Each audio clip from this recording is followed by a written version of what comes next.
Hello. I'd like to take a minute to tell you a little story about honesty. And the story involves this envelope handed down to me by my grandfather.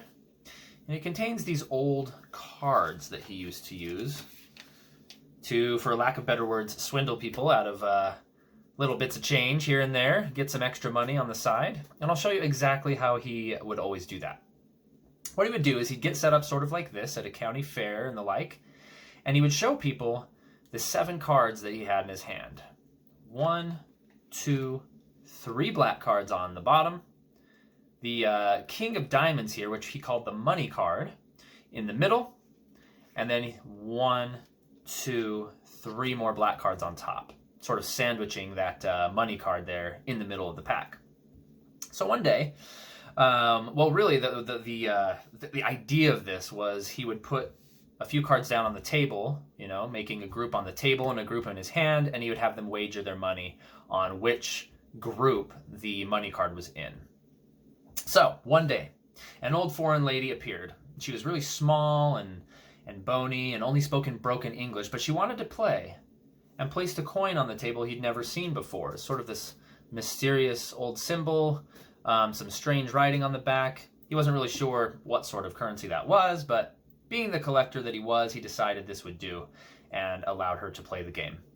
So, as always, he started by showing her the 7 cards in his hand, as we did before. 1, 2, 3 black cards on the bottom, the money card in the middle, and 1, 2, 3 black cards on top. Okay, and what he would do is he'd put down the 3 bottom black cards like this, keeping, of course, the money card right here hidden in his hand. And that was it. He'd say, all right, ma'am, which pile? Is it here on the table or is it here in my hand? Right? 50% chance, he would always say. 50-50 shot. Well, like most people, the old woman wagered her coin here. The money card is still in your hand. And he said, I'm so sorry, ma'am. You've lost. If you look, 1 black card, 2 black cards, 3, 4 black cards. And just to make sure that she didn't think he was using trick cards, he'd show the backs as well. 1, 2, 3, 4 cards. I'm so sorry you've lost. Well, I think she knew something was fishy and that she'd just been cheated somehow, because when he reached out to take her strange coin, she snatched his wrist with a bony hand. And she looked him in the eye, and she muttered, "Omae no kaado ni noroi o kaso." Well, he didn't really know what that meant at the time, but he later discovered what she was saying is that she placed a curse upon his cards. Never again would he cheat people out of their money. And with those words, she walked away. And my grandfather kept the coin. Well, he was used to people getting a bit upset at him, so he didn't really think much of it as she kind of walked away.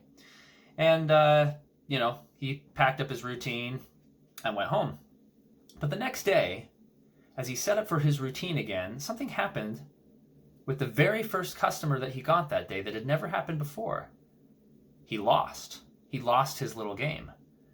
And as the man walked away with his coins, he scratched his head confused, kind of looked down at his hand, and realized something odd had happened. He actually had 2 money cards now. Super strange. So he thought, that's odd. Maybe I made a mistake, but as he kept looking, he noticed, sure enough, he had 3 money cards. 4 money cards in his hand. Thought this obviously was very strange, but by this time, of course, he was remembering the old woman from the previous day. I think he knew what he would find on the table. Every single card that he had, as he suspected at this point, had turned to money cards. Which of course meant he could never win at this game ever again.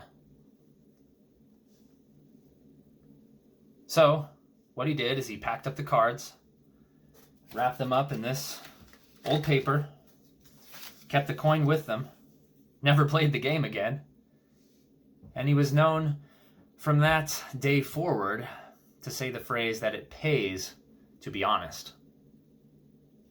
Thank you for watching.